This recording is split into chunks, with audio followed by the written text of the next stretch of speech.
الله الرحمن الرحيم الحمد لله رب العالمين بارئ الخلائق أجمعين والصلاة والسلام على أشرف الأنبياء والمرسلين ورحمة للعالمين شفيع المذنبين سيدنا ومولانا أبي القاسم محمد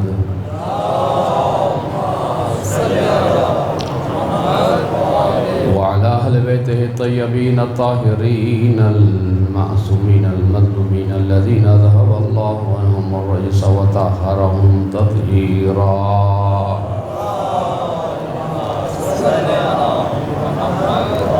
لا سيما بقية الله الأعظم في الأراضين روحي وأرواح العالمين لتراب مقدمه الفداء ولعنة الله على أعدائهم أجمعين من الآن إلى قيام يوم الدين أما بعد فقد قال الله سبحانه وتعالى في كتابه المبين وهو أصدق القائلين بسم الله الرحمن الرحيم وعد الله الذين آمنوا منكم وعملوا الصالحات ليستخلفنهم في الأرض كما استخلف الذين من قبلهم وليمكنن لهم دينهم الذي ارتضى لهم وليبدلنهم من بعد خوفهم أمنا ويعبدونني ولا يشركون بي شيئا ومن كفر ذلك بعد ذلك فأولئك هم الفاسقون بالجدر بجي محمد وعلى محمد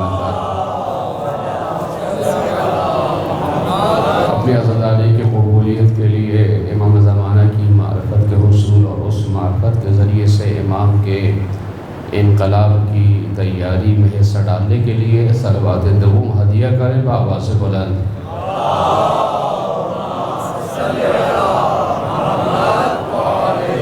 حضرت محترم مرحوم دلشاد رضا صاحب کی خانوادے کی جانب سے یہ خمسہ مجالس ادا کہ جس کی تیسری گفتگو آپ سورہ نور کی 55ویں آیت کے ذیل میں سماعت فرما رہے ہیں کہ جس میں ہم نے ان مجالس اعلیٰ کا عنوان خمسہ معرفت ذکر امام جعفر علیہ السلام قرار دیا ہے اور آپ یقیناً اور امام اور ساتھ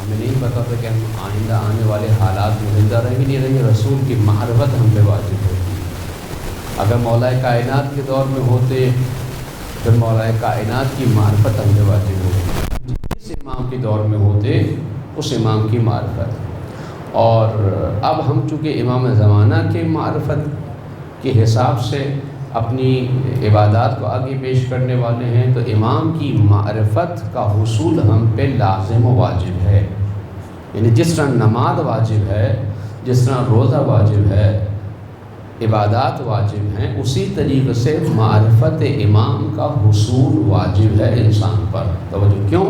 کیونکہ یہ معرفت ہے جو آپ کی نماز کی سمت و سو کو درست کرے گی یہ معرفت ہے کہ جو روزے کو روزہ بنائے گی یہ معرفت ہے جو آپ کی عبادات کو قبولیت کا درجہ عطا کرے گی لیکن اگر یہ معرفت نہ ہو اور قولو کی بیل کی مانند صرف عبادات ہوں تو پھر ایسے عبادات کی کوئی ارزش اور قدر نہیں ہے میں کہ ضرور بھیجے محمد و آل محمد اور اسی لیے خود رسول اللہ صلی اللہ علیہ وآلہ وسلم کا ارشاد گرامی ہے کہ من مات ولم یعرف امام زمانے ہی مات میتۃ جاہلیہ جو شخص اس عالم میں مر جائے کہ وہ اپنے امام وقت کی معرفت حاصل نہ کرے وہ جاہلیت کی موت مرا اس کو میتھمیٹکس میں کیا کہتے ہیں جاہلیت کی موت آسان زبان میں بچوں کے لیے =0 جاہلیت کی موت =0 صفر کچھ نہیں ہیچ ہے یعنی امام کی معرفت اتنی ضروری ہے کہ انسان کو نہ صرف مرنے سے، مردگی سے، تعفن سے، ہیچ اور پوچھ ہونے سے نجات دیتی ہے، بلکہ اس کو اور اس کی زندگی کو، اس کے ہر لمحے کو قدر و قیمت عطا کرتی ہے۔ مما تھا اس عالم میں مر جائے، اور حضرت آیت اللہ جواد عامری استاد محترم خدا ان کی طول عمر عطا کرے انہیں، فرماتے ہیں کہ زندگی کا اسارہ اور نچوڑ موت ہے۔ اگر عالمانہ موت ہوگی تو اس کا مطلب یہ ہے کہ عالمانہ زندگی گزاری ہے، عاشقانہ زندگی کا نتیجہ عاشقانہ موت ہوگی۔ اگر اس کو دوسرے انداز سے دیکھا جائے، جاہلانہ زندگی کا نتیجہ جاہلانہ موت ہوگی۔ رسول اللہ نے کہا مما تھا، یعنی وقت آخر جو تم لے کے جا رہے ہو یہاں سے، اب یہاں سے اعمال کا دروازہ کلوز ہو رہا ہے، مما تھا یعنی جس کی زندگی کا اینڈ ہو رہا ہے۔ زندگی یعنی آپ کی حیات کا نچوڑ کہاں نکلے گا، کہاں پہ اس کی سمری کی جائے گی؟ آپ کی موت کی شکل میں۔ توجہ، یعنی موت جو ہے وہ آغاز ابدی زندگی ہے۔ یعنی جو کچھ بھی میں نے سوچا، میں نے کیا، میں نے بولا، میں نے دیکھا، میں نے ذہن و قلب و فکر و خیال میں لے کر آیا، اس سب کا خلاصہ سمری کے طور پہ کہاں پیش آئے گا؟ ملک الموت کے وقت پیش آئے گا۔ یعنی وہ سمری ہے، یہاں سے در حقیقت انسان جمپ کر رہا ہے، جیسے ایک لانگ تھرو ہوتی ہے نا، انسان جمپ کرتا ہے، جتنی لمبی جمپ مارے گا وہ مثلا اتنا ہی زیادہ میڈل لے سکتا ہے۔ یہ موت جو ہے ایک لانگ جمپ ہے، یہاں سے تم در حقیقت اپنی معرفت کی پاور کے ذریعے سے وہ حقیقت حاصل کرو گے کہ جس کے ذریعے سے تمہاری آخرت کا تعین کیا جائے گا۔ من ماتا، جو اس عالم میں مرے، اب کس عالم میں مرے؟ ولم یعرف، یعنی جاہلانہ موت ہو۔ تو یہ جاہلانہ موت کا نتیجہ کیا ہے؟ در حقیقت اس کے پیچھے ایک فلسفی ہے، تھیوری ہے، ایک نظریہ، وہ ہے جاہلانہ موت کے پیچھے کیا تھیوری ہے؟ وہ ہے کہ جاہلانہ زندگی، توجہ رکھیے گا، کیونکہ جو زندگی ہے اس کا اسارہ، خلاصہ، سمری، نچوڑ کہاں ہے؟ وہ موت کے وقت ہے۔ لہذا کہا من مات ولم یعرف، جو اس عالم میں مرے کہ اپنے امام وقت کو نہ پہچانے، وہ جاہلیت کی موت مرے گا۔ یعنی اگر دوسرے الفاظ میں کہوں، جو عالمانہ انداز میں اپنے امام کو پہچان لے وہ عالمانہ موت سے ہمکنار ہوتا ہے۔ توجہ ہے، یعنی کتنی قیمتی ہے یہ معرفت۔ لیکن یہ معرفت شناختی کارڈ کی معرفت نہیں ہے کہ امام زمانہ کے والد و والدہ کا نام کیا تھا، آپ کی ڈیٹ آف برتھ کیا تھی، کس جگہ پیدا ہوئے، مثلا غیبت کبریٰ کب ہے، غیبت صغریٰ کب ہے، غیبت کبریٰ میں، غیبت صغریٰ میں کتنے نائب تھے، غیبت کبریٰ میں کس کس کو نائب بنایا، کیسے نائب بنایا، کیا کیا صفات پیش کی ہیں، ولایت فقیہ کیا ہوتا ہے، یہ ساری چیزیں بہت اچھی ہیں، لیکن یہ ناکافی ہیں۔ خود امام کی معرفت ضروری ہے، یعنی امام ہم سے کیا چاہتا ہے، ہم سے کیا مطلوب ہے امام کو، توجہ رکھیے گا، یہ ان مجالس اعظہ کا مقصد ہے۔ لہذا ہم ہر روز جو ہے وہ کوشش کر رہے ہیں کہ کوئی ایسی بات جو آپ تک، آپ کی سماعت تک نہ پہنچی ہو، اس کو جدید پیرائے میں، جدید زبان میں نوجوان نسل کے لیے بیان کریں، تاکہ مجلس سے اٹھنے کے بعد ہمارے پاس در حقیقت ہم دست پر یہاں سے اٹھیں اور اپنے امام کے لیے، اپنے امام وقت کے لیے، امام عصر کے لیے وہ کریں کہ جس کا انتظار امام کر رہا ہے۔ بلکہ درود بھیجئے محمد و آل محمد۔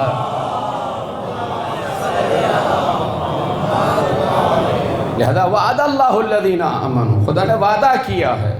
لہذا یہاں پہ دو نکتے اور بہت تیزی کے ساتھ میں گفتگو آگے بڑھاؤں گا۔ بہت سارے نکات ہیں کہ جو آپ کی سماعت عالیہ کی نظر کرنا چاہتا ہوں اور آپ کی توجہات کا طالب رہوں گا۔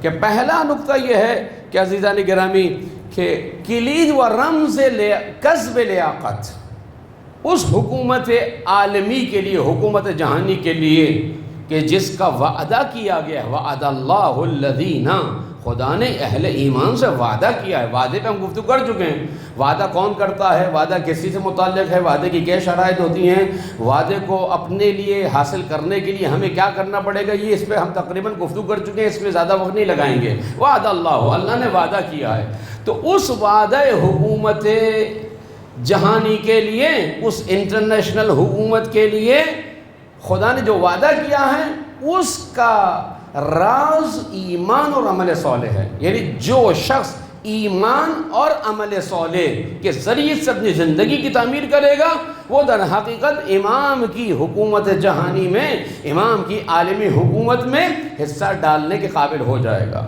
لہذا اس ایمان اور عمل صالح کو ذہن میں رکھیے گا، کیونکہ اس کی بہت زیادہ تاکید کی گئی ہے۔ آخری زمانے میں کہا گیا کہ ایمان کی حفاظت کرنا ایسا ہے جیسے، اپنے عقیدے کی حفاظت کرنا ایسا ہے جیسے انگارے کو ہاتھ میں لے لینا۔ انسان تھوڑی دیر کے لیے گرم دیگچی کو نہیں پکڑ سکتا، فرائی پان کو نہیں پکڑ سکتا، لیکن کہا کہ اگر تم انگارے کو تھام لو، یہ انگارے کو تھامنا ہاتھ میں نیکڈ ہینڈ سے بہت آسان ہے، لیکن اپنے عقیدے کی حفاظت کرنا، ولایت کی حفاظت کرنا، نظریے کی حفاظت کرنا بہت مشکل ہے۔ اور کل امام موسیٰ کاظم علیہ السلام کی حدیث پیش کی تھی، لا یزیل عنہا احد، کوئی ایک شخص جو ہے وہ تمہیں تمہارے عقیدے سے دستبردار نہ کرے، ریپلیس نہ کرے۔ بعض اوقات آتا ہے وہ آپ کا عقیدہ چھین لیتا ہے۔ آج کے دور میں عقیدہ چھینا نہیں جاتا، آج کے دور میں عقیدہ ریپلیس کیا جا رہا ہے، تبدیل کیا جا رہا ہے۔ کہاں سے ہو رہا ہے؟ اسی ممبر سے ہو رہا ہے۔ امامہ لگانے والے اب ریپلیس کر رہے ہیں عقیدوں کو، توجہ رکھیے گا، خودآور ریپلیس کر رہے ہیں، شعراء ریپلیس کر رہے ہیں۔ اس لیے میں اکثر کہتا ہوں مفتی ملا شاعر ذاکر سے عقیدہ مت لیجیے گا، نہ مفتی سے نہ ملا سے، ہاں علماء فقہاء مجتہدین جو جامع الشرائط ہیں کہ جن کے علم کی تائید اہل بیت نے کی ہے، ان سے لیجیے گا۔ میں کہ درود بھیجے محمد و آل محمد پر۔ تو پہلا یہ ہے کہ ایمان عمل صالح، پہلی چیز ہوگی۔ دوسری چیز یہ ہوگی حکومت سیاست سے جدا نہیں ہے، دین سیاست سے جدا نہیں ہے، بلکہ دین کی حفاظت کے لیے خدا نے ٹولز دیے ہیں۔ وہ کیا ہے؟ حکومت ہے، وہ سیاست۔ سیاست یعنی مدیریت، یعنی مینجمنٹ، یعنی تدبیر، یعنی امام جو ہے وہ تدبیر کرے، مینجمنٹ کرے اس کی، اور یوں کہوں اس کے نظام کو سنبھالے۔ یہ جو سیاست ہے، یہ جو نظام ہے، یہ لازم و ضروری ہے۔ اور مولا کائنات کو جو رسول اللہ نے فرمایا من قلت مولا فہذا علی مولا، صرف یہ نہیں کہ اعلان کرنا تھا، بلکہ یہ بتانا تھا کہ تم جس محمد کی حکومت کو مانتے ہو، اب زندگی کے تمام شعبوں میں تمہارا امام علی ہے۔ یعنی جس طرح تم میری خاتمیت اور رسالت کا یقین رکھتے ہو، تو تمام زندگی کے شعبہ حیات پر، تمام زندگی کی فیلڈز پر، اسی طریقے سے میرے بعد کون امام ہے؟ امام ہے علی ابن ابی طالب علیہ السلام۔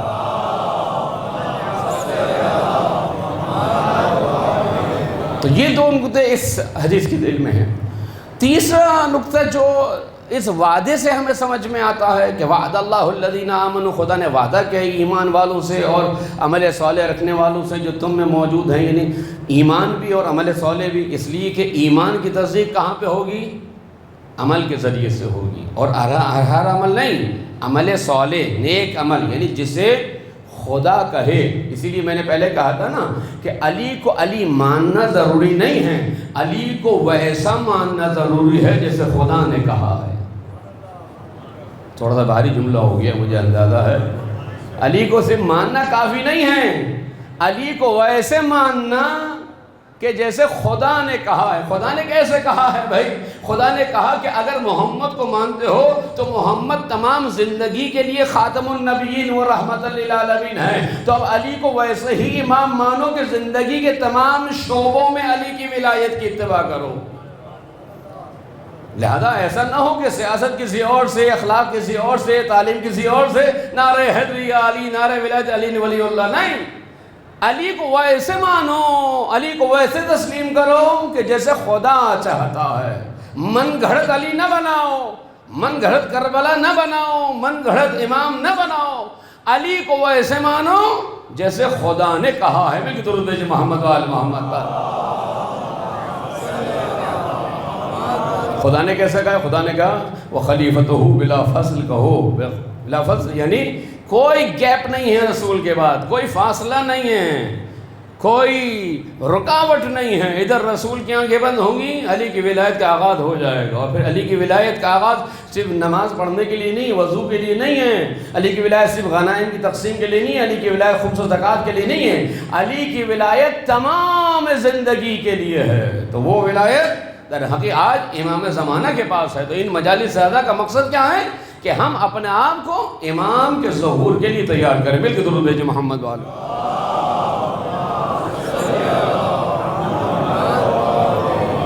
خدا نے وعدہ کیا ہے. لہذا آپ کی خدمت میں عرض کروں کہ ایک دفعہ مل کے درود بھیجیں محمد و آل محمد. کیونکہ میں یہاں سے جانے کے بعد اپنی تقریر دوبارہ سنتا ہوں، کیونکہ رہی بات میں ایک ٹیچر آدمی ہوں، استاد ہوں، تو میرے نزدیک بہت سی چیزیں معلوم ہوتی ہیں یا حل شدہ ہوتی ہیں. اب انسان گفتگو میں جو ہے وہ آگے بڑھ جاتا ہے، بہت سے نکات جو ہیں وہ بچوں کے ذہنوں میں تشنہ رہ جاتے ہیں. تو اپنی مجلس جا کے سنتا ہوں، اس کے ضعیف یا ناقص نکات جو رہ گئے تھے مثلا گفتگو میں آگے نکل جاتے ہیں، وہ نقطہ رہ جاتا ہے تو ان کو دوبارہ لکھتا ہوں، اور اگر کوئی سوال کوئی اور نقطہ رہتا ہے تو اس کو مزید آج کی مجلس کے لیے نئی مجلس کے لیے آمادہ کرتا ہوں، تاکہ جو ہے وہ ہم افہام و تفہیم کے ذریعے سے مجالس اعضاء کا حق ادا کر سکیں. اس لیے کہ جس خطیب کی ذمہ داری پڑھ کر آئے، خطیب کی ذمہ داری پوری کرے، اسی طرح آپ کی بھی ذمہ داری ہے. یہ بنو امیہ کے ممبر نے، یہ بنو امیہ کی سوچ رکھنے والے ہم میں درآمد شدہ مولوی، ملا، مفتی، شاعر، ذاکروں نے کیا کیا؟ آپ کی کوئی ذمہ داری نہیں ہے، آپ کو جو بس بتا دیا جائے ممبر علی، ممبر رسول ہے. یہ تو توجہ رکھیے گا، بات آگے تو عرض کر، یہ ممبر کیوں اونچا بنایا جاتا ہے؟ یہ ممبر کیوں سب کی نگاہوں کے سامنے ہوتا ہے؟ یہ مولانا کو ممبر پہ کیوں اونچا بٹھایا جاتا ہے؟ آخر کو سرخا کے پلے کے مولانا میں نہیں، کیونکہ ذاکر حسین ہیں، سب کی نگاہوں کے سامنے رہے ذاکر. توجہ رکھیے گا، یہ ممبر اونچا اس لیے ہوتا ہے کہ مجلس کے ممبر کے ذریعے سے غدیر خم کے ممبر کو یاد رکھو، غدیر خم کے ممبر کو یاد رکھو. ایک ذمہ داری ہے. دوسری یہ کہ صرف غدیر خم کے ممبر پر چڑھ کر ہر جو شخص آگے بولے اسے قبول نہ کرو، سوال کرو، سنو. اور یہ ذمہ داری آپ کی کس نے متعین کی ہے؟ یہ بھی آپ کے امام وقت نے آپ کی ذمہ داری لگائی ہے کہ صرف سننا نہیں ہے، سننی ہو جانا. کہ ادھر سنا بہت اچھا ہے، وضو کر کے سنا، کتنے لوگوں نے وضو کیا کچھ نہیں پتا، ہاتھ کھڑا ہو گیا. 2 بچے، ایک بچہ ہی ہے جو میرے سامنے بیٹھا ہے، اور بھی لوگ ہوں گے جو شرمات میں، میری مائیں بہنیں بھی ہوں گی. یقیناً مقصد امتحان لینا نہیں، بتانا ہے. تو عرض یہ کر رہا تھا کہ اس وقت ضروری ہے کہ ہماری ذمہ داری ہے. تو بہت سے نکات میں اپنے پاس لکھ کے لے کے آتا ہوں کہ بعض نکات ذیلی نکات ہوتے ہیں، جنبی نکات ہوتے ہیں کہ ان کو بیان کر دوں گا، لیکن بعض اوقات دیکھتا ہوں کہ بات جو ہے وہ کلیئر نہیں ہو رہی ہے، واضح نہیں ہو رہی. تو وہ جو چھوٹے نکات ہوتے ہیں ان کو تھوڑا پھیلانا ضروری ہوتا ہے. پھر جو بڑے نکات ہوتے ہیں ان کو آج کی مجلس کے وقت میں، اور اگر نہ ہو تو آئندہ آنے والی مجلس میں اس کو منتقل کر دیا جاتا ہے. ایک دفعہ مل کے درود بھیجیں محمد و آل محمد. تو آپ کی ذمہ داری ہے. ممبر سے بتایا گیا کہ جو کچھ پیش کیا جائے، یہ بنو امیہ کی فکر جو ہمارے اندر آ گئی ہے. چیک اینڈ بیلنس نہیں کیا نا ہم نے، روک ٹوک نہیں کی ہم نے، امر بالمعروف چھوڑ دیا، نہی ان کو چھوڑ دیا، بزرگوں نے کہنا چھوڑ دیا.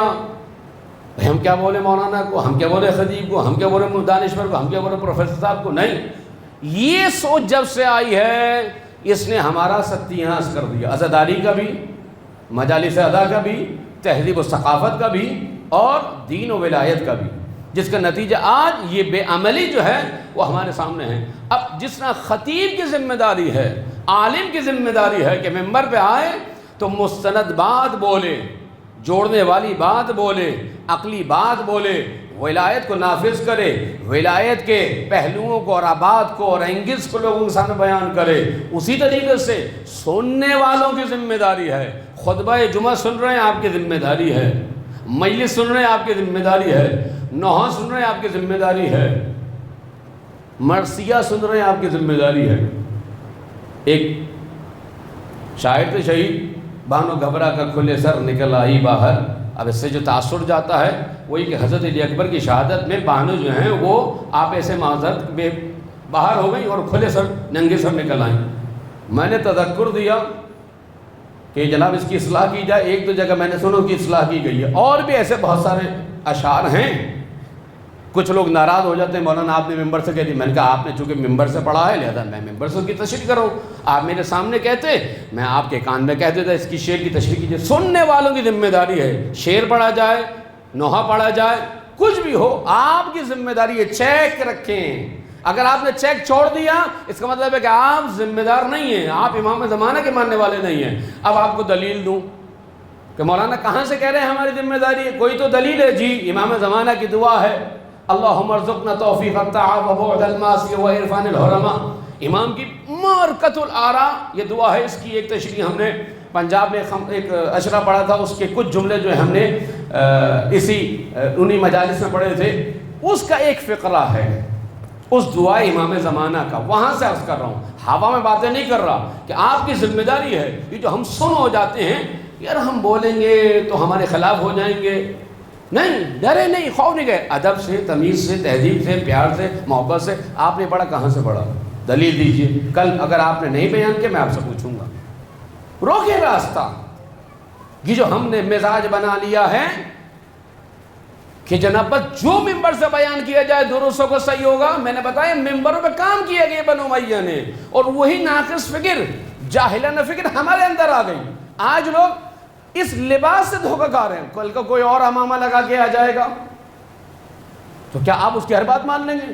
کل کو اگر شمر آ جائے حضرت عباس کا علم لے کر تو آپ کیا کہیں گے؟ نہیں مولانا حضرت عباس کا علم لے کے آیا ہے، اس کو مجلس پڑھنے دیجئے۔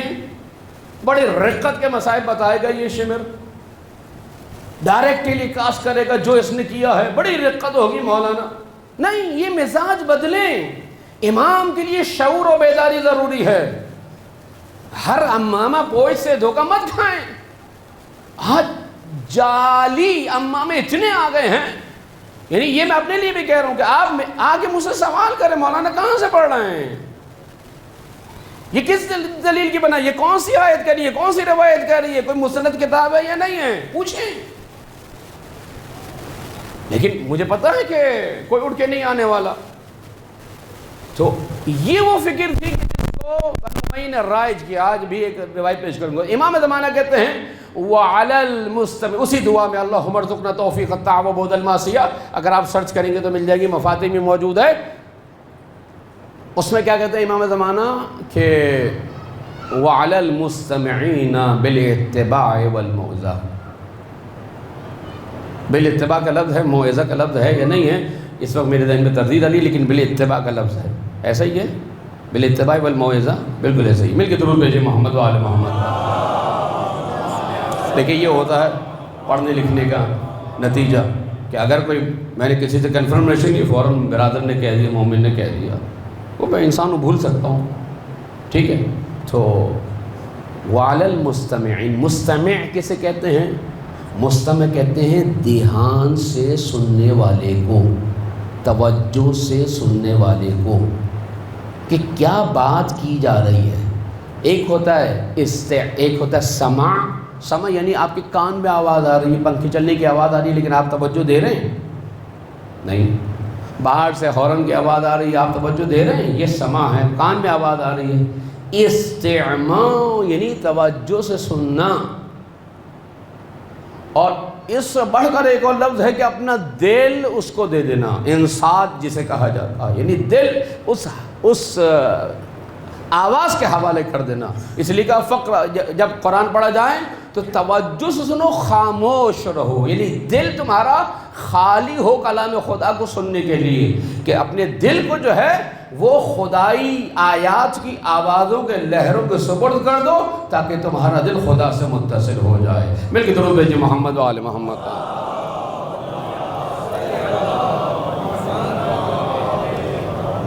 اب اس وقت تک مجھے بہت سارے نکات کو کور کرنا تھا، لیکن میں دیکھ رہا ہوں کہ نہیں، میں اپنی بات کو بہت آرام سے لے کے چلوں، اور تاکہ جو ہے وہ چھوٹے چھوٹے نکات جو ہیں واضح ہو سکے۔ وہ علی المستمع، مستمع کون ہے؟ توجہ سننے والا، یعنی آپ کی ذمہ داری کیا ہے؟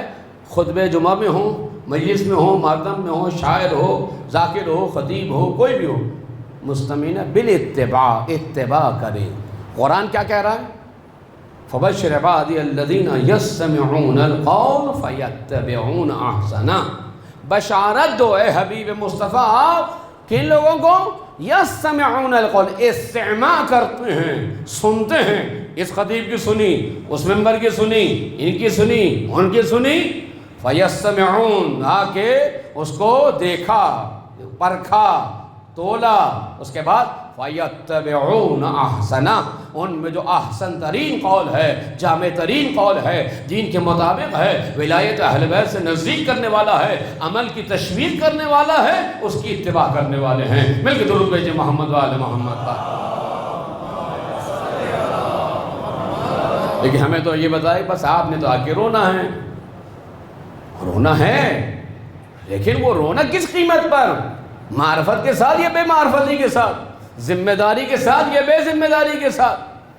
لہذا اپنے مزاج کو بدلنا ہوگا۔ ہمارا مزاج انہی ممبروں سے یہ بنایا گیا، اور یہ یقیناً ان علماء کا، فقہاء کا، ذاکرین کی محنتوں کا صلہ ہے کہ آج جو ہے وہ پاک و ہند میں یہ عقیدت اور یہ وابستگی اہل بیت علیہ السلام سے موجود ہے۔ تمام تر ریشہ دوانی کے باوجود، تمام تر گلیمرزم کی دنیا کی زرق برق کے باوجود آج فرش ادا بہرحال کسی نہ کسی حد تک اپنی ایک حقیقی شکل میں موجود ہے، لیکن اس کا اصل سہرا عالمی سطح پر حضرت امام خمینی رحمۃ اللہ علیہ کو جاتا ہے کہ جنہوں نے واقعاً دین کا احیاء کیا، دین کو زندہ کیا، امام زمانہ کی یاد کو اس معاشرے میں زندہ کیا کہ ایک آنے والا ہے، اس کے لیے تیاری کرو۔ اگر تمہاری مجلس، تمہارا ماتم، تمہاری نماز، تمہارا روزہ، تمہارا حج، تمہارا زکوٰۃ، تمہاری اسٹڈی، تمہارا کالج، تمہاری گروسری، تمہاری چائے، تمہاری فرینڈشپ، تمہارا سوشل میڈیا، جو کچھ بھی ہے، اگر تم میں امام زمانہ کے لیے جذبہ پیدا نہ کرے is equal to zero۔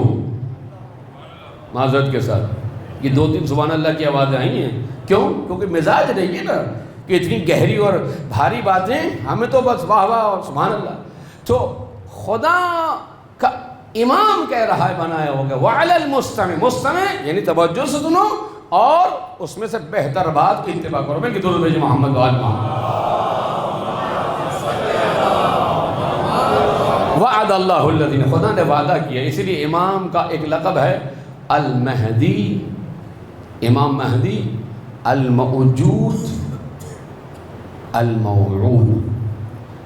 امام موعود بھی ہے، موجود بھی ہے۔ موعود کسے کہتے ہیں؟ جس کا وعدہ کیا گیا ہو۔ مثلا میں کہوں میں آپ سے وعدہ کرتا ہوں، جو بات میں نے آپ سے وعدہ کیا ہے اس کو کہیں گے موعود، قول موعود۔ مولانا آپ نے کہا تھا مثلا آج فلاں چیز کو بیان کروں گا، تو وہ موعود کہاں ہے؟ وہ نقطہ موعود جس کا وعدہ کیا تھا آپ نے کہاں ہے؟ امام مہدی علیہ السلام موجود بھی ہیں، موعود بھی ہیں۔ یہ دو نظریے ہیں۔ کیوں ہمارے لیے دونوں کو ساتھ رکھا جاتا ہے؟ اس لیے کہ فرق اسلامی میں، اسلامی مکاتب میں ایک تعداد جو ہے وہ یہ کہتی ہے امام پیدا ہوں گے، امام متولد ہوں گے، امام دنیا میں آئیں گے، اور دوسرے یہ کہتے ہیں، یعنی ہم یہ کہتے ہیں کہ نہیں، امام پیدا ہو چکے ہیں اور وہ اسی دنیا میں موجود ہیں۔ بِیُمْنِهِ رُزِقَ الْوَرَىٰ بِوُجُودِهِ ثَبَتَتِ الْأَرْضُ وَالسَّمَاءُ۔ یہ کہاں سے لے کے آیا ہوں؟ یہ جمعے کے خطبے سے لے کے آیا ہوں، کیونکہ عربی میں پڑھتے ہیں مولانا، ہم پوچھتے ہی نہیں، یہ پتہ ہی نہیں ہوتا کیا پڑھ رہے ہیں۔ اتنا بہترین جملہ ہے امام زمانہ کے لیے کہ اگر اسی پر جو ہے وہ 10 اجر ہو سکتے ہیں۔ بِیُمْنِهِ رُزِقَ الْوَرَىٰ، جس کے ذریعے سے مخلوقات میں رزق تقسیم کیا جاتا ہے۔ امام رزق تقسیم نہیں کرتا، رازق نہیں ہے امام، توجہ رکھے گا، جس کے ذریعے سے بیُمْنِهِ رُزِقَ، رازق الامام نہیں ہے، مثلا امام رزق نہیں، رُزِقَ الْوَرَىٰ، جس کے مخلوقات کو رزق دیا جاتا ہے۔ بیُمْنِهِ ثَبَتَتِ الْأَرْضُ وَالسَّمَاءُ، جس کے ذریعے سے یہ پورا یونیورس اور نظام شمسی اپنی جگہ قائم و دائم ہے، وہ ہے امام۔ اب امام کو یہ دو نظریے ہیں، ایک کہتا ہے کہ موجود ہیں اور ایک کہتا ہے موعود ہیں۔ جو موجود ہیں وہ ہم ہیں، اور جو کہتے ہیں موعود ہیں وہ اہل سنت ہیں۔ لیکن یہ دو الگ الگ نظریے ہیں۔ جب کہتے ہیں موعود ہیں یعنی وہ آئیں گے، یہ نظریہ بھی ہمارے یہاں آ گیا۔ اچھا وہ مولا آئیں گے، مولا کہاں سے آئیں گے؟ آسمان سے آئیں گے؟ جی تھوڑا ساتھ دیجئے، کہاں سے آئیں گے؟ جواب دیجئے نا جی۔ اسی دنیا سے آئیں گے، ظہور ہوگا، وہ پردہ غیب جو میری آنکھوں پر ہے وہ ہٹ جائے گا۔ امام کے سامنے کوئی پردہ نہیں ہے، امام غائب نہیں ہے، امام موجود ہے، امام حاضر ہے۔ توجہ رکھیے گا، امام حاضر ہے، امام موجود ہے۔ لہذا جو کہہ رہے ہیں موعود یعنی امام آئیں گے، جب آئیں گے تو دیکھا جائے گا، ٹھیک ہے جناب، جو ہمارے یہاں آ گیا کہ ٹھیک ہے ہم نے کچھ کرنا ہی نہیں ہے، لہذا ہم بالکل خاد و خرگوش کی طرح جی لمبی تان کے سو رہے ہیں، کیونکہ حدیث کے الفاظ ہیں کہ لوگ سو رہے ہیں، جب مریں گے تو جاگیں گے۔ اوہ اچھا جناب، ہم کس باغ میں سیر کر رہے تھے، یہ بارات کہاں جا رہی تھی پتہ ہی نہیں، کوئی حلال میں، کوئی حرام میں، کوئی مکس میں، کوئی نہ جانے کہاں کہاں کہاں، نام کی نماز ہو رہی تھی، نام کی عزاداری ہو رہی تھی، نام کی ولایت ہو رہی تھی، جب مریں گے تو جاگیں گے۔ تو انسان کی اکثریت سو رہی ہے، وہی جاگ سکتا ہے جو ولایت اہل بیت رکھنے والا ہوگا۔ ولایت اہل بیت سونے نہیں دیتی ہے، اس لیے کل میں نے کہا تھا ولایت میں چھٹی نہیں ہے، اسلام میں چھٹی کا تصور نہیں ہے، کیونکہ اسلام نے ڈیزائن زندگی کو ایسے کیا ہے کہ اپنے شب و روز کو 3 حصوں میں ڈیوائیڈ کرو، اللہ سے مناجات کے لیے، رزق کے لیے اور حلال سے لذت کے لیے۔ یعنی حلال سے لذت لینا تمہاری زندگی کی نیسیسری نیڈ ہے، ضرورت ہے، حلال سے لذت لو، گھومو پھرو جاؤ دوست یار، لیکن حرام نہیں ہونا چاہیے۔ تو عرض کر رہا تھا، مل کے درود بھیجیے محمد و آل محمد پر۔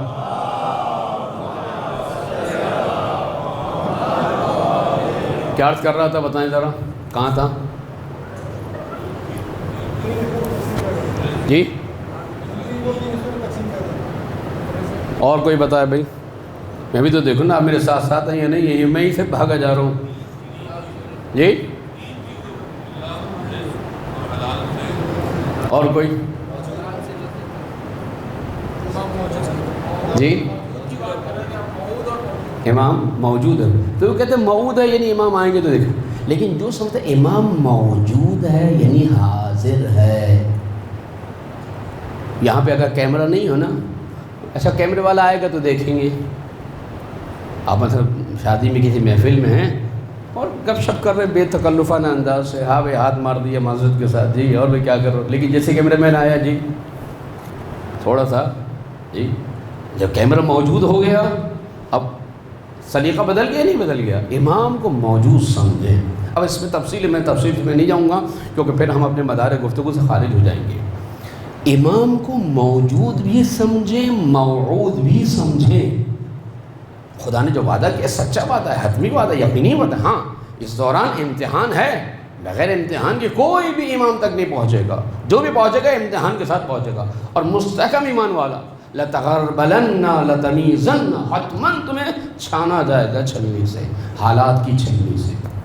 بات آگئی تو عرض کروں کہ ممی ڈیڈی والا شیعہ نہیں بننا ہے، ہم تھوڑی تھوڑی جو ہے وہ امام کے لیے قربانی دینا سیکھیں، آنکھوں کی قربانی، دوستی کی قربانی، کیونکہ دوستی میں حرام نہ ہو، آنکھیں حرام نہ دیکھیں، کان حرام نہ سنیں، یعنی اس طریقے سے قربانی دینے سے کہ ایسا نہیں ہو کہ مولانا مثلا جاب چھٹ جائے گی تقیر نہیں کریں گے، ہاتھ باندھ کے نماز نہیں پڑھیں، چھوڑے علی کے لیے کیا مسئلہ۔ حضرت ابو ذر علیہ السلام توجہ رکھیے گا، کون ہے؟ علی کا چاہنے والا ہے، رسول نے فرمایا سچا ترین انسان اس روئے زمین پہ کون ہے؟ حضرت ابو ذر علیہ السلام۔ حالات بہت خراب ہیں، علی کی ولایت جو ہے وہ امتحان لیتی ہے، ایسا نہیں لیتی، دل و جان لیتی ہے، امتحان لیتی ہے، کیونکہ بہرحال ایسا نہیں کہ ٹھنڈا ٹھنڈا جو ہے وہ زمانہ گزر جائے گا اور ہم مولا تک پہنچ جائیں گے۔ وہ کہتے ہیں نا چھری نہیں چلی تھی حضرت اسماعیل کے گلے پہ، لیکن کربلا میں چلی تھی۔ اگر ہارون مکی نہیں جلے تھے تو ٹھیک ہے وہ ایک فیز تھا، لیکن دوسرے فیز کے لیے تیار رہو، ایسا نہیں ہو کہ قدیم سے آپ کو خوش کر دے، ہارون مکی جو ہے جلے نہیں تھے خوش ہو جائیں گے، اسماعیل کے گلے پہ چھری نہیں چلی خوش ہو جائیں گے، نہیں، امتحان کے لیے تیار رہو۔ اور کہا کہ البلاء للولاء، جو ولایت اہل بیت کا اعتقاد رکھتا ہے بلائیں بارش کی مانند اس کی طرف آتی ہیں۔ کیوں آتی ہیں؟ تاکہ امتحان لیں۔ ابو ذر کا امتحان ہو رہا ہے، غربت سے، فاقوں سے، تنگی سے، وسرت سے، حرج سے، چھوٹی چھوٹی چیزوں کے محتاج ہیں۔ خلیفہ نے 200 دینار گولڈ کوئنز بھیجے، 200 دینار، درہم نہیں دینار، یہ آپ کے لیے خلیفہ نے بھیجوائیں۔ حضرت ابو ذر نے کہا سب کے لیے بھیجوائیں؟ کہا کہ نہیں آپ کے لیے بھیجوائیں۔ تو خلیفہ نے کہا تھا بیت المال سے نہیں لے گا، مجھ جیسا کوئی ضعیف العقیدہ مولوی ہوتا آنے دو، اس لیے جب بھی، کیونکہ ہمارے لیے بڑے مسائل ہوتے ہیں، مولانا آپ کے لیے یہ تحفہ ہے، میں نے کہا میرے لیے کس لیے بھائی، تھوڑی سی میتھمیٹکس مجھے بھی تو سکھاؤ نا، مطلب مجھے کیوں دے رہے ہو، آخر کیا وجہ ہے؟ میں بہت چیک کر کے کوئی چیز قبول کرتا ہوں. مجھے پتا ہے کہ انہی لفافوں کے ذریعے سے، انہی عنایتوں کے ذریعے سے پھر اپنے مقصد کا فتویٰ بھی لیا جاتا ہے. مل کے درود بھیجیں محمد و آل محمد پر. اگر اس سے بھی بلندتر اور جامع تر صلوات بھیجیں.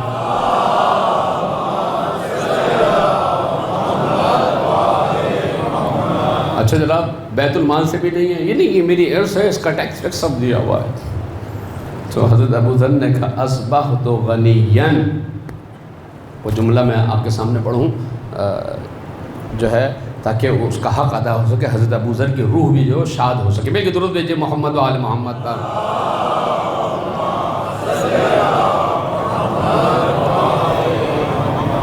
200 دینار 200 کوئنس، گولڈ کوئنس ملیں، تنگی میں، حرج میں، سختی میں فاقے ہو رہے ہیں، چھوٹی چھوٹی چیزوں کو موجود. مجھ جیسا کو معلوم ہوتا ہے ہاں بھائی آنے دو، کوئی مسئلہ نہیں ہے، بیت المال سے بھی نہیں ہے، بخشش ہے، ہدیہ ہے، ہبہ ہے، جو بھی نام دیں.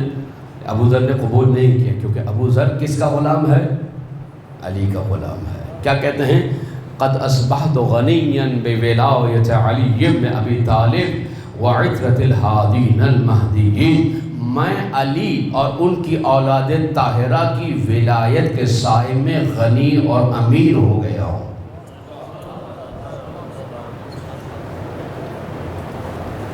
تو کہا کہ کون سا غنی، کون سے امیر؟ تمہارے گھر میں فاقے ہو رہے ہیں، چولہا نہیں جلا تمہارے گھر میں، اور تم کہہ رہے امیر، تم غنی ہو گئے ہو. یہ ہے در حقیقت وہ نقطہ کہ جو ولایت کی حقیقت کا حامل ہو جائے وہ اپنے آپ کو پھر امتحانوں کے لیے آمادہ کر لیتا ہے. مل کے درود بھیجیں محمد و آل محمد. امام موجود اور امام موجود. اور بات آ گئی جب وعد اللہ الذین، کہتے ہیں کہ رسول اللہ مدینے کی گلیوں میں مولا کائنات اور اصحاب کے ساتھ جا رہے تھے. رسول اللہ اور مولا کائنات کے لیے یقینی ہے کہ یہ دونوں جا رہے تھے. اچانک ایک شخص آتا ہے جس کے چہرے کے بزرگی اور عبادت کے اثر نمایاں تھے. اس نے آ کے رسول کو سلام کیا. رسول کو سلام کرنے کے بعد امام علی سے کہا السلام علیک رابع الخلفاء ورحمۃ اللہ وبرکاتہ، یعنی ہے آپ پر چوتھے خلیفہ، آپ پر میرا سلام ہو. توجہ رکھیے گا، ہم علی کو چوتھا خلیفہ مانتے ہیں. آج ممبر سے اعلان کر رہا ہوں، ہم علی کو چوتھا خلیفہ مانتے ہیں. پریشان ہو گیا، لیکن دلیل دے رہا ہوں، روایت ہے رسول اللہ کی، علی کو چوتھا خلیفہ مانتے ہیں، لیکن لوگوں کے بنانے کی وجہ سے نہیں، خدا کے بنانے کی وجہ سے. اب کیا کہا؟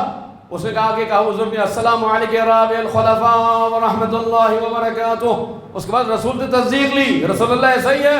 رسول نے کہا ایسا ہی ہے. اس کے بعد مولا کائنات اور رسول اللہ صلی اللہ علیہ وسلم آگے چلے. مولا کائنات نے پوچھا رسول اللہ یہ کیا بات کہہ رہا تھا؟ مجھے کہہ رہا تھا چوتھا خلیفہ، یہ ماجرا کیا ہے؟ کہا کہ در حقیقت قرآن میں خدا نے پہلا خلیفہ کا سورہ بقرہ کی آیت نمبر 30 میں ارشاد ہوا انی جاعل فی الارض خلیفہ، میں آدم تم کو زمین میں خلیفہ بنانے والا ہوں. سورہ صاد میں ارشاد ہوا یا داؤد انا جعلناک خلیفۃ فی الارض فاحکم بین الناس، اے داؤد ہم آپ کو زمین میں خلیفہ بنا رہے ہیں. وہ دوسرا خلیفہ تھا زمین میں خدا کا. اور تیسرا خلیفہ کون ہے؟ وہ ہارون ہے جو موسیٰ کا تھا. وقال ہارون اخلفنی فی قومی ولا اصلح ولا تتبع سبیل المفسدین. ہارون نے موسیٰ سے کہا، موسیٰ نے ہارون سے کہا، کیا کہا؟ میری قوم میں خلیفہ بن جاؤ. تو پہلا خلیفہ آدم ہوا، دوسرا خلیفہ داؤد ہوا، تیسرا خلیفہ ہارون ہوا، اور چوتھے خلیفہ تم ہو. اسی لیے کہنے والے نے تمہیں چوتھا خلیفہ کہا ہے. تو آج ہم بھی اعلان کر رہے ہیں علی چوتھا خلیفہ ہے، لیکن لوگوں کی وجہ سے نہیں، اللہ کی طرف سے بنائے گئے جانے کی وجہ. اگر علی کو خلیفہ بھی مانیں گے چوتھا تو وہ بھی اللہ کے حکم کی وجہ سے، اور اگر خلیفہ بلا فصل مانیں گے تو وہ بھی اللہ کی وجہ سے. مل کے درود بھیجیں محمد و آل محمد پر. مولا کائنات نے پوچھا یہ کون تھا؟ کہا تو میں بتاؤں کون تھا؟ کہ جی بتائیے رسول اللہ. کہا کہ تمہارا بھائی خضر تھا. اللہ اکبر. خضر نبی آ کر جو ہے وہ مولا کائنات کو کہا اے رابع الخلفاء، اے چوتھے خلیفہ، کیونکہ قرآن کی تعلیمات کے ذیل میں کہا جا رہا ہے. بلکہ درود بھیجیں محمد و آل محمد پر.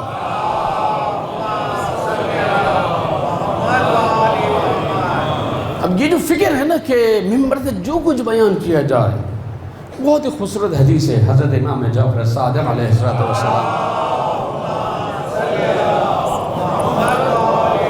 آپ یقین کیجئے کہ جتنے نکات میں لکھ کے لائے تھے اس میں سے ابھی آدھے بھی میں نے نہیں پڑھے، کیونکہ وقت پہ ختم کرنا ہے اور پھر بقیہ نکات کو کل منتقل کیا جائے گا. تو ایک خوبصورت حدیث ہے، ان بنی امیہ قد اطلقوا للناس تعلیم الایمان ولم یطلقوا تعلیم الشرک لکی اذا حملوہم لم یعرفوہ. بنو امیہ نے کیا کیا؟ بنو امیہ کی پالیسیز اور اسٹیبلشمنٹ نے کیا کیا؟ اسٹیبلشمنٹ تھی پوری ایک، یہ بیٹھ کے ساری چیزوں کو کنٹرول کرتے تھے. انہوں نے کیا کیا؟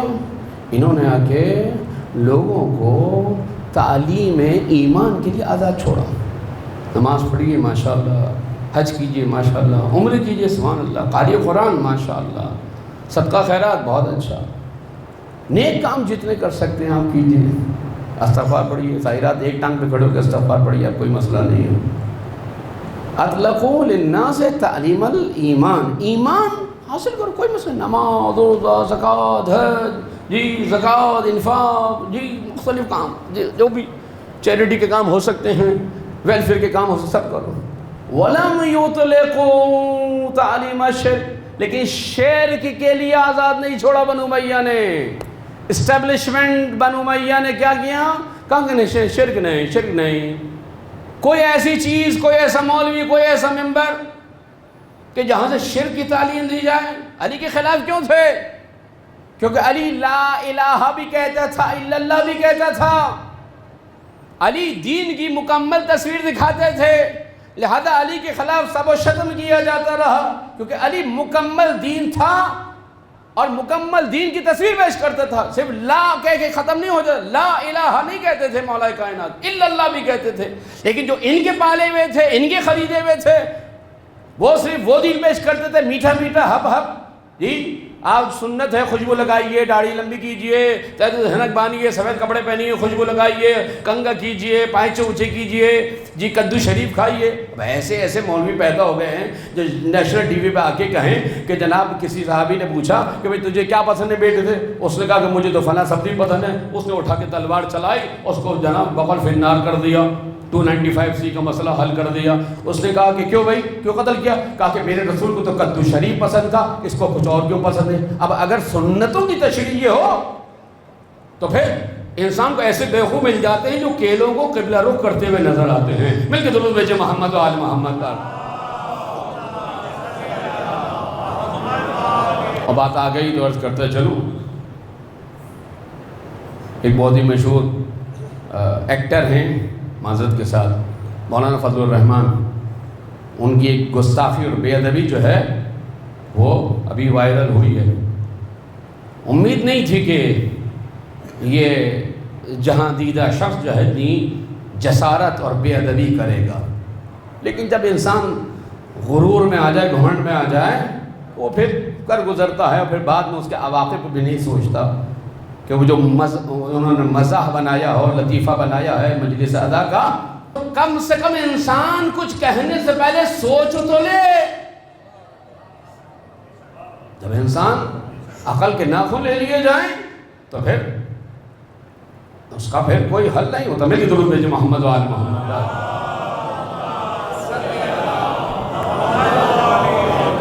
تو عرض کر رہا تھا کہ بنو امیہ نے آزاد چھوڑا، نماز پڑھو روزہ رکھو، لیکن شرک کے لیے نہیں. کیوں؟ امام نے علت بیان کی، وجہ بیان کی. کیوں؟ امام نے کہا اس لیے کہ اگر شرک کی تعلیم کے لیے ممبروں سے آزاد کر دیا کہ مثلا خطیب جائے اور شرک بیان کرے تو پھر کیا ہوگا؟ جب بھی ان کے سامنے ہم کوئی شرک رکھیں گے، کوئی برا کریں گے، قبیح کریں گے، حرام کریں گے، خلاف دین کریں گے، ہماری قضائی پکڑ لیں گے. کہا کہ نہیں، نماز پڑھواؤ، روزے رکھواؤ، قرآن ختم کراؤ، محفل میلاد کرواؤ، لیکن شرک کے لیے نہیں. امام سجاد کا کارنامہ یہ تھا. امام سجاد علیہ السلام بازار شام میں، بازار کوفہ میں، دربار شام میں، دربار کوفہ میں اس شرک کی بنیادوں کو مستحکم جس کو کیا جا رہا تھا اس کو ہلا کے رکھ دیا تھا. کہ جس کو چھپانا چاہ رہے تھے، جس پہ پردے ڈالنے چاہ رہے تھے کہ حسین کون، وہیں سے امام سجاد نے اپنے مصائب کا اور اپنے خطبے کا آغاز کیا. یعنی وہی شام کہ جہاں 40 سال تک منبروں سے سب و شتم کیا جاتا رہا، علی کو ناروا کہا جاتا رہا، گالیاں دی جاتی رہی، نازیبہ کلمات ادا کی جاتے رہے، علی کا پوتا اسی شام میں کھڑے ہو کر، علی کی بیٹی اسی شام کے دربار میں کھڑے ہو کر علی کے وہ فضائل پڑھتے ہیں کہ پوری دنیا کے سامنے آیا ہو جاتا ہے یہ کون لوگ تھے، کربلا میں کس کو مارا گیا. تو بنو امیہ نے کیا کام کیا؟ آدھا چھوڑو ایمان کے لیے، شرک کے لیے نہیں. لہذا شرک کی ایک مثال کیا ہے؟ خدا کے دین میں ملاوٹ. شرک یہ نہیں ہے جو کہتے ہیں شرک شرک شرک. شرک ایک ایگزامپل کیا ہے؟ خدا کے دین میں ملاوٹ. یعنی دین خدا کا ہے لیکن ماں باپ کو سلام کہنا ہے، بوٹ والوں کو سلام کہنا ہے، سوٹ والوں کو سلام کہنا ہے، اخلاق ان سے کورس جو ہے وہ آغا خان بورڈ سے اخلاق جو ہے کسی اور سے لیں گے، تعلیم کسی اور سے لیں گے، سیاست کسی اور سے لیں گے. یہ دین میں مکسنگ ہے، مخلوط ہے، مخلوط کرنا ہے. لہذا کہا کہ شرک یہ ہے کہ خدا کے بنائے ہوئے نظام کو مان کر اس کی نہ مانی جائے. شیطان، بس آخر نقطہ عرض کروں، شیطان ماشاءاللہ سے مسلمانوں کے تمام عقائد رکھتا تھا، توحید، نبوت، قیامت. توجہ ہے؟ توجہ ہے؟ مل کر درود بھیجیں محمد و آل محمد.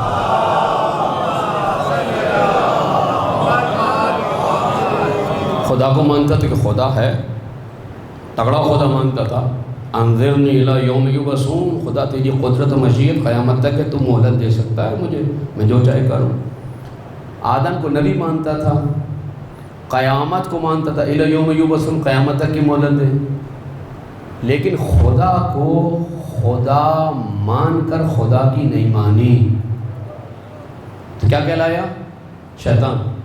اب جو خدا کو مانے اور خدا کی نہ مانے، محمد کو مانے محمد کی نہ مانے، معذرت کے ساتھ علی کو مانے علی کی نہ مانے، is equal to dot dot dot dot fill in the blanks. آپ خود پوچھ کیجیے گا. مل کے درود بھیجیں محمد و آل محمد.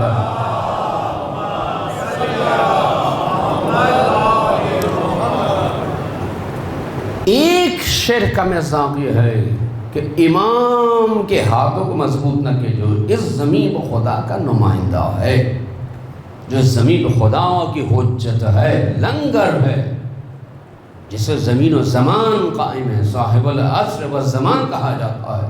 یعنی امام کی ولایت تکوینی زمن و زمین و زمان پر حاوی ہے. صاحب کسے کہا جاتا ہے؟ جو اس کی ملکیت رکھتا ہو. مثلا پانی ہے، یہ گلاس ہے، یہ میری ملکیت میں ہے، یعنی تمام رائٹس جو ہیں اس کے میرے پاس ہیں، جملہ حقوق میرے پاس محفوظ ہیں. آپ اس کو کلیم نہیں کر سکتے. میں کہوں جناب یہ میری چیز ہے، مثلا یہ رومال میری چیز ہے، تمام رائٹس اس کے میں ہیں. میں گلے میں ڈالوں، میں کمر میں لٹکاؤں، میں جو ہوں سر پہ ڈالوں، کچھ بھی کروں، اس کے رائٹس میرے پاس ہیں. صاحب العصر والزمان جب کہتے ہیں امام کو، انہیں تمام رائٹس خداوند عالم نے ولایت کے ذریعے سے امام زمانہ کو دے. صاحب یعنی مالک، یعنی مالک بڑا ہوتا ہے، ملکیت چھوٹی ہوتی ہے. امام عظیم ہے، زمین و زمان چھوٹے ہیں.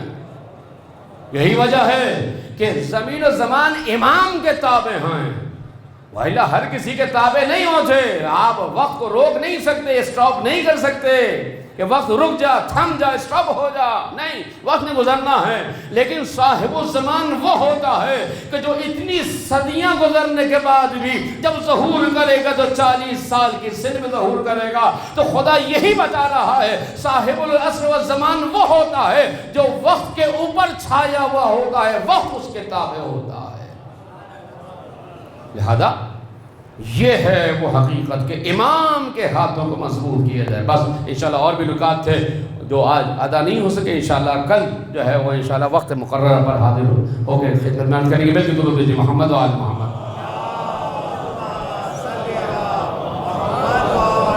وعد اللہ، خدا نے وعدہ کیا سورہ نور کی روشنی میں کہ وہ صاحبان ایمان کو اور عمل صالح رکھنے والوں کو زمین میں استخلاف دے گا، خلیفہ بنائے گا، زمین ان کے حوالے کرے گا۔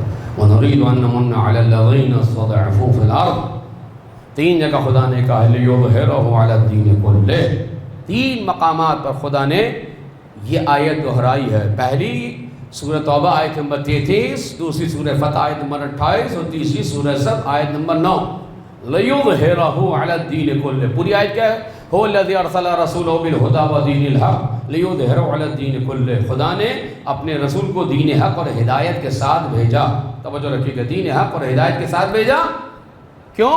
لیظہرہ، اس کو ظاہر کرے۔ یہاں ظاہر سے مراد کیا ہے؟ یعنی اس دین کو غلبہ عطا کرے۔ تو رسول کی حیات میں غلبہ نہیں ہوا، مولا کائنات کی حیات میں غلبہ نہیں ہوا، مولا حسن و حسین کی حیات میں غلبہ نہیں ہوا۔ ایک زمانہ آنے والا ہے کہ جس کے خدا نے کہا لیظہرہ، محمد تم نہیں ہوگے لیکن تم جیسا ایک اور تیرا فرزند ہوگا کہ جو آ کر دین کو غلبہ عطا کرے گا۔ اور اس زمانہ غیبت کبریٰ میں در حقیقت یہ جو آپ کو فتوحات نظر آ رہی گزشتہ 40 سالوں سے، مکتب اہل بیت ہو یا مکتب تسنن ہو، یہ جو فتوحات نظر آ رہی ہیں، یہ جو دشمن ذلیل ہو رہا ہے، یہ جو پلاننگ کمزور ہو رہی ہے، یہ جو بادشاہوں کے تاج اڑتے ہوئے نظر آ رہے ہیں، یہ جو بیسس پہ حملے کیے جا رہے ہیں، یہ جو چودرہ ہٹیں ختم ہو رہی ہیں، یہ جو در حقیقت سیسا پلائی ہوئی دیوار کی مانند انہوں نے آئرن ڈوم بنا رکھے تھے، یہ در حقیقت جو ختم ہوتے چلے جا رہے ہیں۔ وجہ یہ ہے کہ کوئی آنے والا ہے کہ جس کے ذریعے سے یہ ہلچل مچی ہوئی ہے،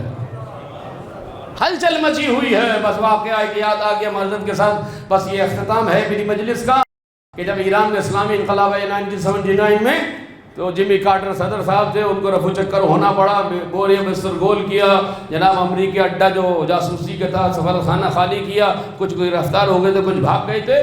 کیا ہوا کہ جناب اب یہ مانیٹر کرنا کہ کیا ہوا ایران میں، یہ اسلامی انقلاب، یہ مولوی کیسے لے کے آگئے انقلاب؟ مولوی تو بکے ہوئے ہوتے ہیں، مولوی تو سس ہوتے ہیں، مولوی تو نکمے ہوتے ہیں، مولوی تو نکٹے ہوتے ہیں، یہ کون سا مولوی آ گیا؟ ان کو پتہ نہیں تھا یہ وہ مولوی ہے جو حقیقت میں ولایت علی رکھنے والا ہے۔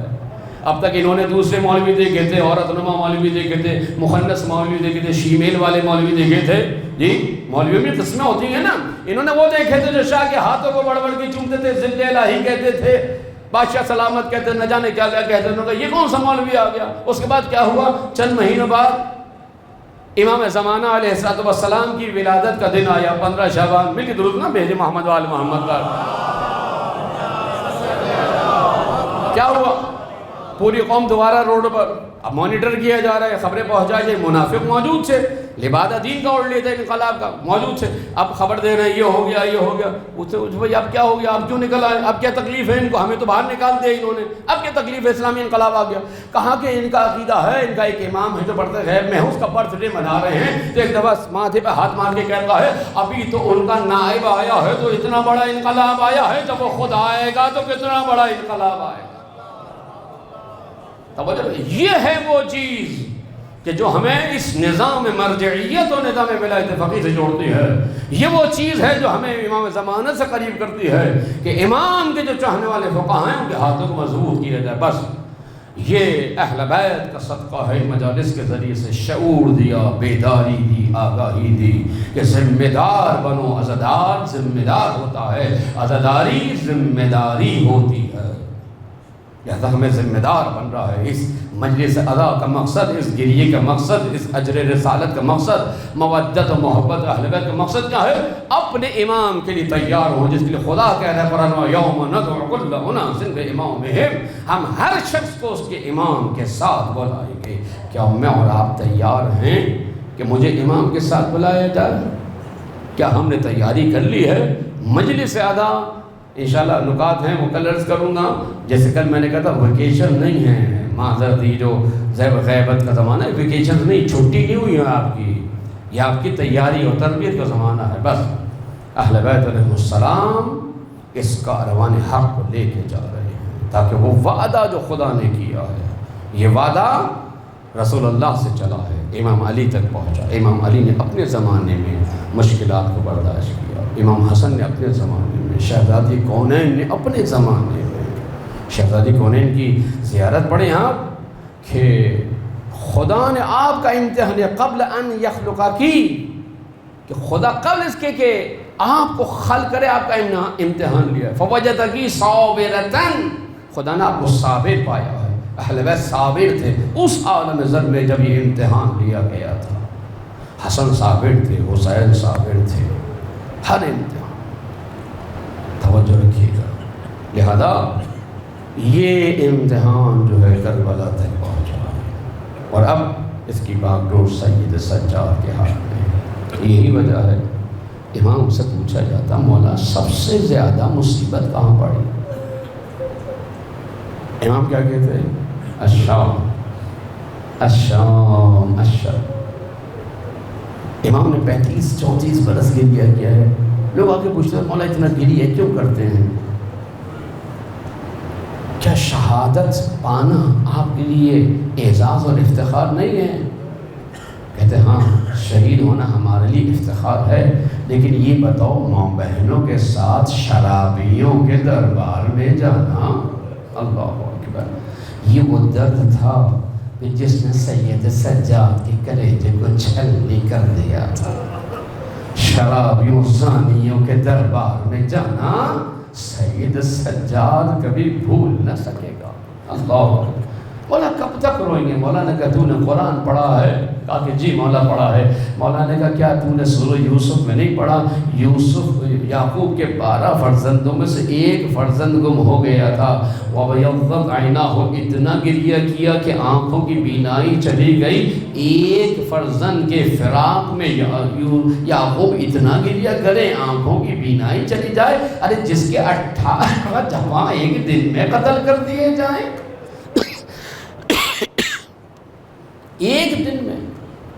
اللہ، کسی نے پوچھا مولا بتائیے سب سے زیادہ مصیبت کہاں پڑی؟ شاید وہ چاہتا ہو کہ مولا امام سجاد علی اکبر کے مصائب پیش کریں گے، مولا ابو الفضل عباس کی شہادت کو پیش کریں گے، مولا جو ہے علی اصغر کے مصائب پیش کریں گے، لیکن امام سجاد نے کچھ نہیں کہا۔ غیرت مند امام تھا، اللہ کی غیرت کا نمائندہ تھا، سینے پہ ہاتھ رکھتا تھا، سر کو نیچے کیا امام نے، ایک دفعہ آنکھوں سے آنسو جھرے ہوئے، امام نے کہا الشام الشام الشام، ارے شام کا دربار، شام کا بازار، شام کی گلیاں، اللہ اکبر۔ عزیزداروں، جب مولا کائنات مدینے سے کوفے آئے تھے نا تو پہلے خود آئے، بیویوں اور بچیوں کو لے کے نہیں آئے، مستورات کو مدینے میں چھوڑا۔ امام حسن کو حکم دیا بیٹا اپنی بہنوں کو لے کر کوفے آ جانا، اور دیکھو اگر دن کا وقت ہو تو کوفے کے باہر دروازے کوفہ پہ رک جانا، جب رات کا وقت ہو جائے تو اس وقت سواریوں اور اماریوں کو اندر لے کر آنا۔ بس ایک دفعہ بیویوں کو لے کے آیا گیا، سورج ڈھلنے کا انتظار ہوا، مولا کائنات پر نفس نفیس آگے بڑھے، حسن کے ہاتھ سے مہار شدر لی، اب زینب کی سواری کو لے کر رات کی تنہائی میں تاریکی میں مولا علی چل رہے ہیں۔ ایک دفعہ چلتے چلتے زینب سے کہا زینب یہ کوفے کا بازار ہے، یہ کوفے کا بازار ہے۔ زینب نے ایک دفعہ ہماری پردہ ہٹایا، پھر گرایا، پھر آگے لے کے چلے، زینب یہاں پہ پردہ فروشوں کو بیچا جاتا ہے، یہاں پر غلاموں کو بیچا جاتا ہے، زینب یہ کوچے اور بازار ہے، یہ کوفے کی گلیاں ہیں۔ جناب زینب نے کہا بابا ہم تو بازار میں نہیں جاتے، آپ بھیا کو بتائیے، آپ عباس کو بتائیے۔ میں کہوں زینب ارے دل تھام لو، 20 سال کے بعد یہی کوفہ ہوگا، آج تم شہزادی بن کے آئی ہو، ارے کل ہاتھوں میں رسن ہوگی۔